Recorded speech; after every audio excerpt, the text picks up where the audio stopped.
त्यानंतर काही घडामोडी घडत गेल्या आणि तो विषय तिथं स्टॉप झाला. त्याच्यानंतर आम्हाला वेळ मिळाला, त्या वेळेमध्ये मी मतदारसंघामध्ये काही फोन केले, काही जणांना भेटलो. ते पण काही माझे जो उपनगराध्यक्ष पांडुरंग शिंदे, ते पण सगळ्यांशी संवाद साधला त्यांनी. माझा तो निर्णय मी घेतला आणि मी अपक्ष निवडणूक लढवण्याचा निर्णय घेतला. मी अपक्ष फॉर्म ठेवलेला आहे, मी निवडणूक लढवतोय आता.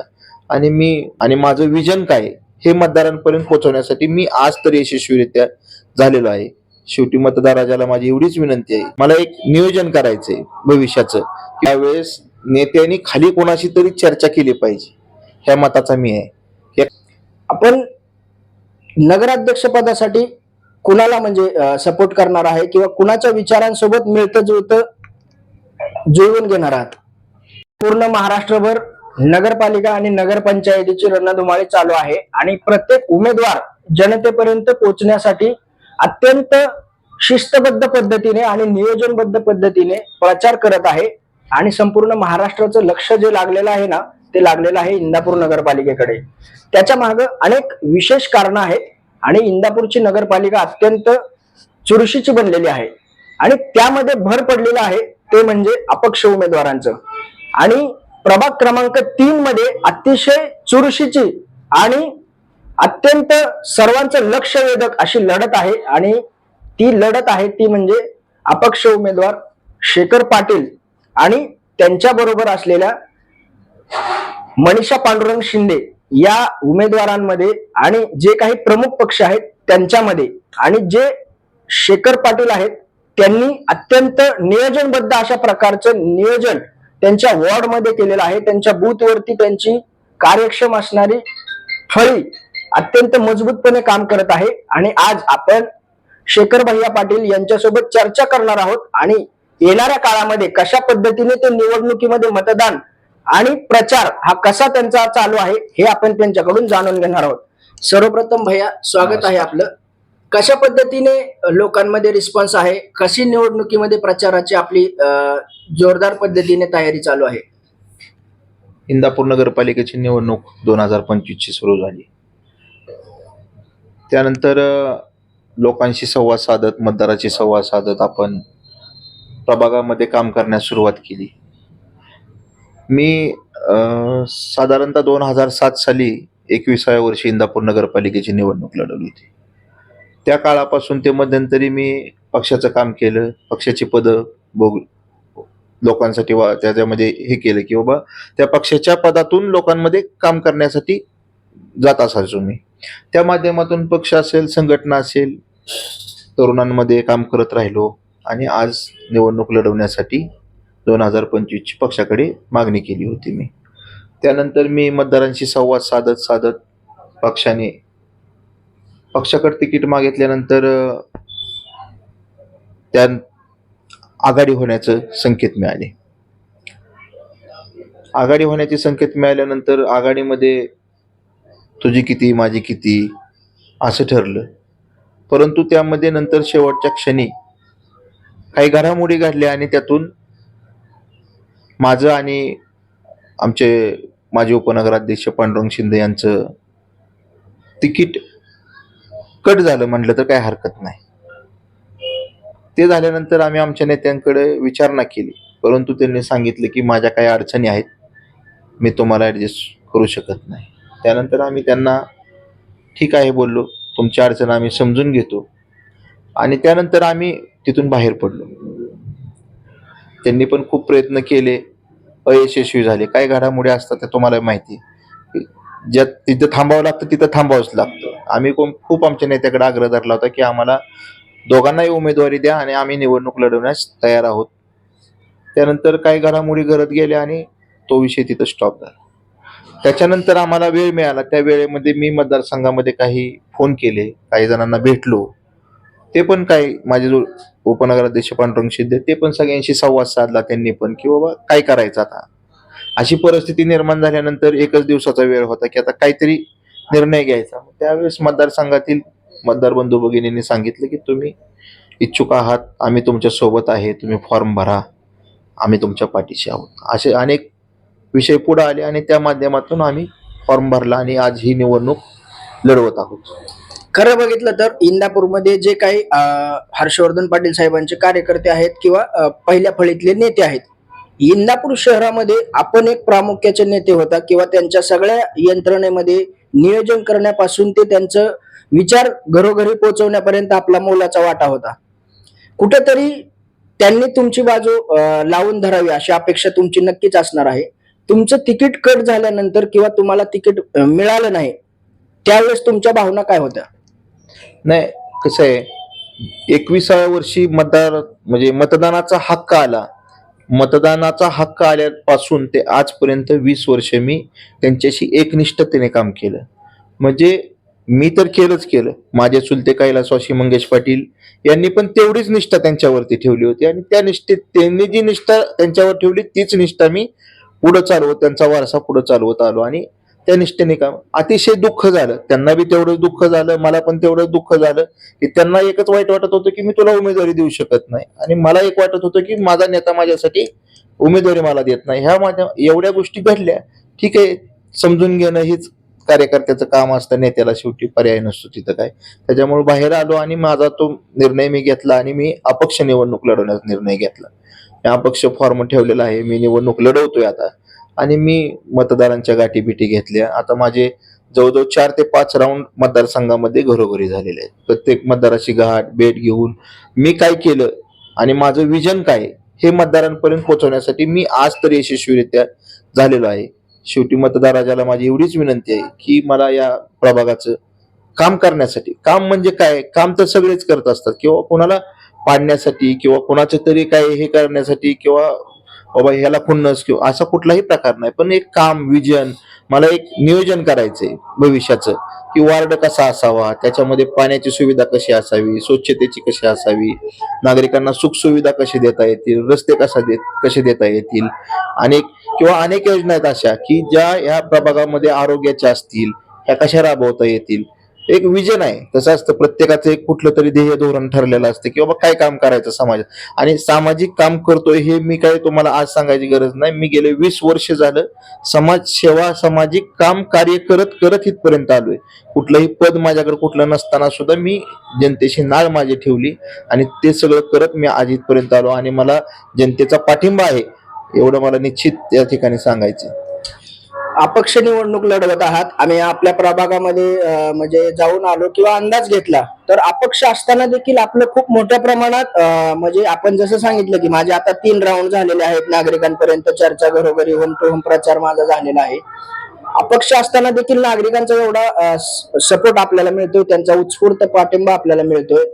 मग जर कुठेतरी पक्षाने आपला विचार केला असता तर नक्की आपण मोठ्या प्रमाणात म्हणजे आज आपण आणखीन खूप मोठ्या प्रमाणात प्लस मध्ये राहिला असता. कसं एक गोष्ट आहे की ज्यावेळेस नेत्यांनी खाली कोणाशी तरी चर्चा केली पाहिजे, ह्या मताचा मी आहे. एखाद्याचं तिकीट कट करताना निदान विचार तरी केला पाहिजे की वार्डातल्या एखाद्या माणसाला फोन केला पाहिजे की बाबा अशा असं व्यक्ती आहे, तो काम करतो का, किंवा बाबा माझा निगेटिव्ह रिपोर्ट असेल तरी मला निगेटिव्ह सांगावं किंवा बाबा काय पॉझिटिव्ह असेल तर पॉझिटिव्ह सांगावं. पण ते कुठलंही न करता केवळ आणि केवळ तडजोड होत नाही, आघाडी होत नाही म्हणून माझी उमेदवारी केली, बाकी कुठलंही यात कारण नाही. आपण सुरुवातीच्या काळामध्ये नगरसेवक होता आणि प्रभागामध्ये ज्यावेळेस आम्ही गेलो त्यावेळेस नागरिकांसोबत चर्चा करताना असं जाणवलं की जे काय आता कामं आहेत बऱ्यापैकी शाश्वत कामे झालेली आहेत, ती कामं नागरिकांकडून असं आम्हाला समजलं की तुमच्या काळामध्ये झालेली आहेत. मग या सर्वांकडे या कामांचा पाठपुरावा आपण जनतेपर्यंत घेऊन जात आहात आणि पुढे येणाऱ्या काळामध्ये आपण काय कामं करणार आहात किंवा विजन कसं आहे आपलं? आता कशी गोष्ट एक लक्षात घ्या, तुम्ही एक प्रश्न विचारला की तुमचं लोकांशी नाळ काय.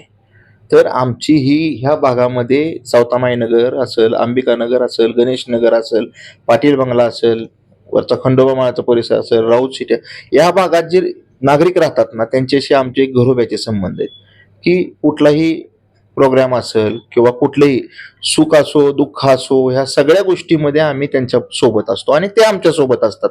हे एक आमचं एक नातं जुळलेलं आहे आणि ते नातं गेले 20 वर्ष मी आज टिकवत आलो. म्हणजे एका दिवसात कुठली गोष्ट घडत नाही. ह्या गोष्टीमुळे हे नातं आहे आमचं, ते घट्ट आहे आणि ते असंच घट्ट ठेवायची जबाबदारी माझ्या मतदारसंघातील नागरिकांनी घेतलेली आहे.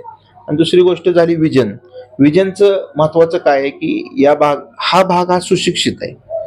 या भागामध्ये सुशिक्षित वर्ग राहतो किंवा शिक्षक असतील, सरकारी नोकरदार असतील, शेतकरी कुटुंब असेल, मोठे मोठे बंगले बांधून स्वतःची इथं इंदापूरमध्ये राहण्यासाठी सोय, बाबा मुलांच्या शिक्षणासाठी सोय, त्यांना येण्या जाणे म्हणजे एकदम कॉलेज, हायस्कूल, दवाखाना ह्या सगळ्यात जवळचं एक इंदापूर शहरातील एक वाडीव हद्दीचा एक मोठा भाग आहे. मग वाडीव हद्दीचा भाग आहे तर आता भविष्यात काय होणार इथून? भविष्यात ज्यावेळेस रिंग रोड जाईल, जो रिंग रोड जाईल त्यावेळेस तो रिंग रोड वाढत जाईल. रिंग रोड जाऊन जो हायवेला टेकल त्यावेळेस पण या शहराची या साईडला वाढण्याची जास्त गती वाढेल. गती वाढल्यानंतर मग नागरिकांना काय सुविधा लागतील? बाबा नागरिकांना काय लागणार? उद्या क्रीडांगण लागणार, एखादं नाना नानी पार्क असावं, लहान मुलांना खेळण्यासाठी एखादं छोटस पार्क असावं, छोटेसे मंदिर असतील, मस्जिद असतील, यासारखे असे धार्मिक स्थळ पण या ठिकाणी आहेत. सर्व ते असे सुशोभीकरण करणं, त्यांच्याकडे लक्ष देणं, गणेश मंडळ असतात त्यांच्याकडे लक्ष देणं, अशा अनेक गोष्टी आहेत. किंवा बाबा दवाखान्याच्या बाजू असतात, तर आता कधी कुटुंबात कुठल्या दवाखान्याची बाजू आली तर आम्ही त्यांच्यासाठी धावून जातो. एखादा पेशंट इमर्जन्सी असेल तर इथून रुबीला जाणं, तिथं धर्मादायकताची मदत करणं, त्या माध्यमातून त्या कुटुंबाला मदत करून देणं. कारण एवढी सोप्या गोष्टी नसतात की एखादं पेशंट झालं तर त्याला तिथपर्यंत पोहोचणं सुद्धा, किंवा कोण कोणाचा फोन उचलत नाही, किंवा तुमच्या मुख्यमंत्री निधी असेल त्यातून कोणाला मदत करणं, अशी अनेक गोष्टी केलेल्या असतात. तो एक गोष्ट अशी नाही किंवा करायची राहिली का. त्यामुळे ह्या सगळ्या गोष्टी पुढे झाल्यात आणि त्याच्यानंतर बी पुढचं असंच विजन आहे की काम करत राहायचं. आता आपण एक अपक्ष आहात आणि आपली भूमिका अत्यंत महत्वाची ठरणार आहे. टर्निंग पॉइंट इलेक्शनचा कुठे असणार आहे तर तो प्रभाग क्रमांक 3 मध्ये असणार आहे. प्रभाग क्रमांक 3 मध्ये आपण अपक्ष उमेदवार आहात. आपल्या सोबतीला मनीषा पांडुरंग शिंदे मॅडम आहे. आपण नगराध्यक्ष पदासाठी कुणाला म्हणजे सपोर्ट करणार आहे किंवा कुणाच्या विचारांसोबत मिळतं जुळतं जुळवून घेणार आहात? नाही, आता एकच गोष्ट लक्षात घ्या की प्रभाग क्रमांक 3 यामध्ये आम्ही दोघं अपक्ष म्हणून उमेदवारी दाखल केली, निवडणूक लढवत आहोत. त्या दिवसापासून ते आजपर्यंत आम्ही नगराध्यक्ष पदाचं जी काही उमेदवारी आहे ते आम्ही नागरिकांना त्यांचा निर्णय त्यांना घ्यायला सांगितलाय. जेणेकरून माझ्यावर फिरणारा जरी कोण असेल किंवा माझ्या संबंधी जरी कोण असेल तरी मी त्यांना सांगितलं की एक चिन्ह तुम्ही छताच्या पंखाला द्यायचं, म्हणजे छताच्या पंखासमोरची बटन दाबायचे. त्याच्यानंतर दुसरं कुठं द्यायचं तर शिट्टीला द्यायचं. हे 2 बटन दाबल्यानंतर तिसरं बटन दाबायचं. म्हणजे पहिल्यांदा येणार ती शिट्टी, त्याच्यानंतर येणार तो छताचा पंखा आणि त्याच्यानंतर तो नगराध्यक्ष. त्यांनी तो स्वतःचा निर्णय घ्यायचा. आम्ही नागरिकांकडे तो सोपवलेला आहे. चांगल्या प्रकारे त्यांनी उत्तर दिलेलं आहे. म्हणजे स्पष्टपणे त्यांनी आता जरी टाळला असल्या प्रश्नाचं उत्तर, तरी पण मला एक विचारायचंय तुम्हाला की आता आपण अपक्ष उमेदवार तर आहातच आहात, परंतु या इंदापूर शहराचं एक जबाबदार नागरिक आहात किंवा सामाजिक कार्यकर्ते म्हणून आपण इंदापूर नागरिक संघर्ष समितीच्या वतीने काम केलेलं आहे आणि त्या लढ्याला यश मिळवण्यामध्ये आपला देखील मोठ्या प्रमाणात सहभाग होता, मोठ्या प्रमाणात आपलं कार्य होतं. तर आता आपण इंदापूरमध्ये नगरपालिकेची निवडणूक चालू आहे. 2 उमेदवार आहेत, एक कृष्णाभी महाआघाडीचे आहेत, एक राष्ट्रवादी काँग्रेस अजित पवार गटाचे आहेत. तर एक जबाबदार नागरिक सामाजिक कार्यकर्ते म्हणून आपल्याला आपण कसं बघताय यांचा जो काही प्रचार असेल किंवा यांची जी काही ध्येयधोरणं आहेत, विजन आहेत, याकडे आपण कसं बघताय? कशा पद्धतीने इंदापूरची निवडणूक चालू आहे? नाही, आता कसं झालं माहितीये का, निवडणूक लागली आणि मला काहीतरी वाटत होतं मला स्वतःला की बाबा आता दोन्ही पण पार्ट्या तशा खंबीर उभ्या होत्या. मग दोन्ही पार्ट्या उभ्या असताना की बाबा आता कोणीतरी काहीतरी एखादी मोठी घोषणा करेल की बाबा या इंदापूर शहरामध्ये हजारो तरुणांना रोजगार देऊ, एखादी सूतगिरणी आणू, एखादी महिलांसाठी मोठं एखादं अत्याधुनिक असं एखादं बाबा जसं बारामती टेक्सटाईल पार्क आहे तसं एखादं पार्क उभा करू आणि इंदापूर शहरातील महिलांना काम 2 हाताला काम देऊ, किंवा एखादं मोठं शॉपिंग सेंटर असेल किंवा अनेक गोष्टी आहेत करण्यासाठी. अशी काहीतरी घोषणा होईल आणि त्यातून इलेक्शन लागेल. परंतु इलेक्शनचा मूड असा झाला की प्रत्येक जण एकमेकाची दोन्हीच काढायला लागला. म्हणजे इतक्या गोष्टी व्हायला नव्हत्या पाहिजे, त्या व्हायला लागल्या. आणि दुसरी गोष्ट, तुम्ही आता संघर्ष समितीचा विषय केला. संघर्ष समितीच्या माध्यमातून तुम्ही बघितलं की आम्ही 15 ऑगस्ट दिवशी आंदोलन केलं. एवढं आक्रमक आंदोलन केलं की त्याचा निर्णय काहीतरी झाला. म्हणजे तो निर्णय झालेलाच आहे. शास्ती असेल, व्याज असेल, हे माफ करण्यासाठी आम्ही वेगवेगळे आंदोलन केलं. आम्ही थांबलो नाही. पाण्यासाठी असेल, स्वच्छतेसाठी असेल, आंदोलन करणं तर काय, कार्यकर्ता म्हणून मी नेहमीच काम करत असतो. आणि मला एक उद्याच्या निवडणुकीच्या संदर्भात एक सर्व नागरिकांना माझ्या प्रभाग 3 मधील सांगायचे की शास्ती व्याज हे माफ करण्यासाठी आपण आम्हाला भरघोस असं मताधिक्याने निवडून द्यावं आणि तुमची सेवा करण्याची संधी द्यावी. आणि उद्याच्या 2 तारखेला मतदानाच्या दिवशी आमच्या प्रभाग क्रमांक 3 अच्या उमेदवार सौ मनीषा पांडुरंग शिंदे यांना छताच्या पंखासमोरील बटन दाबून आणि मला श्री शेखर अशोक पाटील माझ्या शिट्टी या चिन्हासमोरील बटन दाबून भरघोस असं मताने निवडून द्यावं असे मी नागरिकांना हात जोडून विनंती करतो. भैया, शेवटचा एक प्रश्न, 3 तारखेला गुलाल कुणाचा असणार आहे? गुलाल आमचाच असणार आहे आणि प्रभाग क्रमांक 3 या 3 प्रभागामधील नागरिकांचा विजय असणार आहे ही नक्की निश्चित आहे. म्हणजे जे मतदान करणार आहेत मला त्या नागरिकांचा आणि सर्व नागरिकांचा या ठिकाणी सहभाग असेल माझ्या विजयामध्ये एवढंच निश्चित करतो.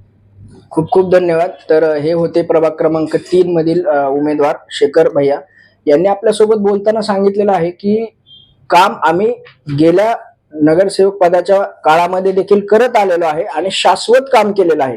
येणाऱ्या काळामधील देखील अनेक त्यांनी आपलं विजन जे काय आहे ते स्पष्टपणे आपल्या समोर सांगितलेलं आहे आणि नागरिकांना त्यांनी आव्हान केलेलं आहे की भरघोस मतांनी विजयाचं आव्हान त्यांनी केलेलं आहे आणि येणाऱ्या काळामध्ये तुमच्या ज्या काही अडीअडचणी आहेत त्या आम्ही फक्त निवडणुकीच्या काळामध्ये नाही तर 5 वर्ष तुमच्या सोबत राहून आम्ही सोडवणार आहोत.